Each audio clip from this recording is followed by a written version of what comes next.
Thank you very much indeed. The graveyard slot, so I will whisk through a lot of slides with a lot of nice pictures so you don't have to look at me.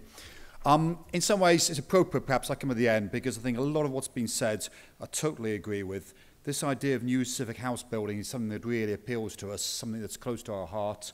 A lot of Gita's values, I think, are shared by us in many ways, although we're a private company like Barrett's. In many ways, our values are more similar to some of the housing associations. But I really want to talk about quality and partnership and talk about our route to urban splash into modular homes. I think 70 to 80% of our production will be into modular homes, but that's really come to the story. And we were agnostic about the form of construction. We've done all sorts of forms of construction, but I think we're going to end up doing the vast majority modular. So this really is a quick story about Urban Splash, about how we started and why we moved into modular. We've done about 60 schemes around the country. We're based in Manchester. The story started 24 years ago, two drunk friends in a pub, realising there were a whole load of empty buildings in Liverpool and Manchester and very few people living. When we started, 200 people lived in Manchester city centre. A year later, we did the first loft apartments and building very cheaply here. I think these cost £27 a square foot to build. We sold them for £60 a square foot. But actually, you take away the TVs and they still look pretty contemporary. And right from day one, we was interested in the space outside the buildings as the actual buildings themselves. We knocked down actually a shed to make this new town square. Came to Manchester, invented the term Northern Quarter, and saw in our city centres, particularly northern city centres, they were very run down, but we were able to redevelop those using good architects. Began to get noticed by the Prince of Wales and others, and went from refurbishing into doing new build, and always concentrated on using good architects. This was an architectural competition we had, chaired by Richard Rogers, where we picked a then and unheard of Glen House to produce our first new build, which was called Timber Wharf, again using precast concrete. Went on to do a series of nearly 4,000 buildings based in Liverpool and Manchester.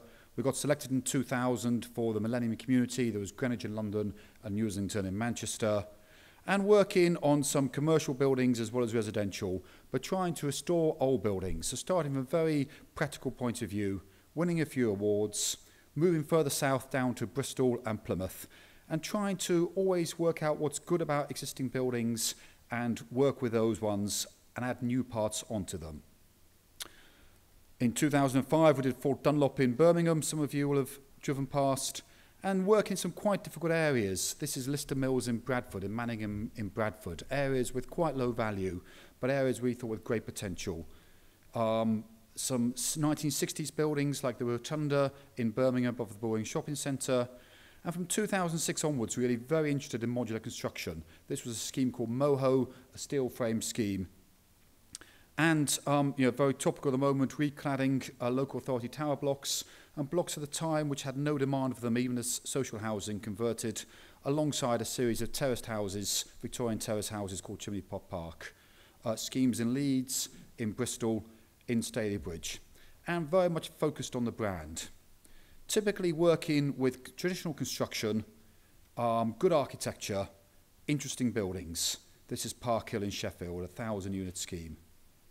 And Royal William Yard. So in total, we've done 4,000 homes, about 2 million square feet to commercial space, won a number of awards, and we're a business of about 90 people. But more recently, we've been much more focused on modular housing, on houses rather than apartments.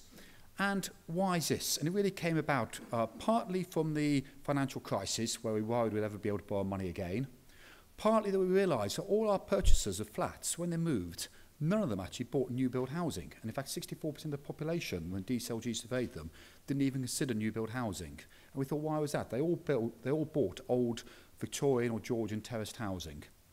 And partly because we saw how much people loved grand designs, where you could design your own building. But to be grand designs, you need to be a millionaire and take a few years of your life. So we came up with an idea that we called House very simply. And this was, what can we do? What does a new form of housing look like? And having had a competition with all sorts of weird and wonderful different designs and shapes, we ended up with a house that looks very much like a house with a pitch roof and square windows. And our desire, like a kid would draw it, our desire is to become the designer brand, if you like, of house builders, to be something different. What house builders do, they do very, very economically, they're very, very profitable, they do well. But we want to do something slightly different. The other thing we notice is terraced housing works really well. Most of our cities actually are built with terraces. In London and Manchester, in most of the cities, yet very few house builders are building in terraces. So why not build it in terraces? But also, why not let people personalise? 10 years ago, when you bought a brand new car, you went to your car showroom and drove away the one that most suited you. Today you go online, what colour do you want it, how big do you want it, what engine size do you want a convertible or estate, why not with your house? So these are some key themes. And also build them slightly bigger than the average house builders. So our townhouse, a terraced house of 1,000 and 1,500 square feet. But you actually sell people space rather than rooms. Why is it when you buy a bottle of water in the shop, you're told by law how the contents is? When you buy a house, you say it's 1 bedroom, 2 bedrooms, 3 bedrooms. You don't get told how many square feet it is. And actually, the square feet is the most important thing. Whether it's open plan or 3 or 4 bedrooms, I don't think matters. So you don't say to people, design your own home. You ask them a series of questions, and at the end of it, they've designed their own home. How much space do you want? 1,000 square foot on 2 stories or 1,500 square foot on 3? How do you want to live? You ask them, are they garden liver, where they put the kitchen downstairs, the bedrooms upstairs? Or a loft liver, where you've got the kitchen upstairs and lofts and bedrooms downstairs? And how many rooms do you need? Do you want a totally open plan? Do you want 1, 2, 3 rooms to live in and to sleep in? Do you want an open plan with 1 big room, or do you want 2 or 3 bedrooms? So he pays you money and he takes your choice. And how do we build them? Well, actually, we don't build them with hairy-ass builders, delightful shot, working in the rain. And I mean, it's still, in many ways, I think, crazy how we do build most of the houses. And, you know, bricklayers are basically itinerant labourers in most of the trades that went out of fashion in the Middle Ages. Yet a brickie gets 10 quid a day more, he moves from one site to another site. And we saw on the earlier ones, dangerous sites often, difficult to build, difficult to get the quality, difficult to get the staff, big skill shortage. How do we build cars? How do we build watches? How do we build computers? We build them in factories. So why not build houses in factories? So we're working, building houses in factories, building them in a few weeks. When they're ready, they actually get stuck on the back of a lorry, quite literally, floor by floor, fully modular, get shipped into site, and get assembled 2 or 3 houses in a single day to minimise the disruption for the local residents, and finish with something that we hope is a real quality, very contemporary feel, very different feel, very modern feel, much higher ceilings, much bigger windows, much more like a Victorian or Georgian terrace house. All the structures in the outside walls, so it gives you huge flexibility of how you can actually vary them. Massive windows, and everyone's making houses cheaper and cheaper. They're doing that by reducing the size of the ceiling, by making smaller windows. And of course that makes them cheaper, but actually I think it's really important to have a quality of space. Space is the greatest luxury. These are the models people use to design their own homes in our show flats, our show houses, so people can actually specify the sort of house they want and build it themselves. So where are we up to? We've got the first site completed in New Islington and Manchester, 43 homes. That's up and running. It's got a show house anyone wants to visit. We're working now, just got planning on a higher density model, which we call a mansion house, which is effectively a flatted model of 5 or 6 stories. We're on site now in Irwell Riverside, which is the other side of Manchester, 173 homes next to the River Irwell. First ones have just arrived on site, completed later on this month. We've got our third site with, again, homes arriving there, Smithstock in the northeast. And we're in for planning on a further site in Birmingham. And we're looking at a number of other sites around the country. And our hope here is we move from building a few tens of houses to hundreds and thousands of houses as soon as we can.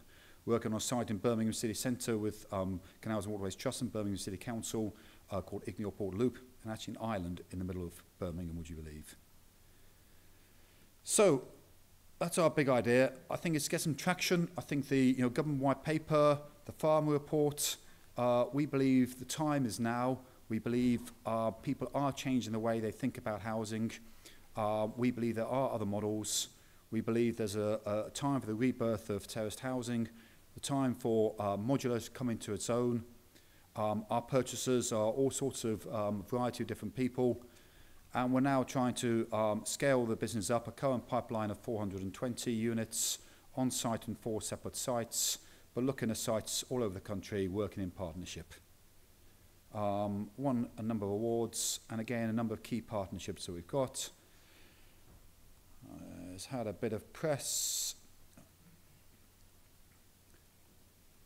I mean, everything we do in partnership. I'm just going to, if anybody wants more information, we can send you a book, but I want to finish on the last slide.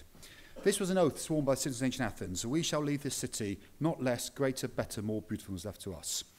And I come to quite a few of these conferences, and I find it somewhat frustrating that the private sector talk quite rightly about margins, talk about net to gross, talk about numbers they need, and we all need to do that, we all need to deliver that. The public sector talk about value for money, which is correct, and delivery. But actually what we're doing is producing people's homes. And I hate it when we talk about units as an industry, because they're not units, they're people's homes. And the real value comes not in building cheaply, actually. The real value comes in building homes that last for hundreds of years. Many of us live in homes that are more than 100 years old. And that's what we need to be doing, and actually leaving something positive, a positive mark on our towns and cities. So thank you very much for listening to me.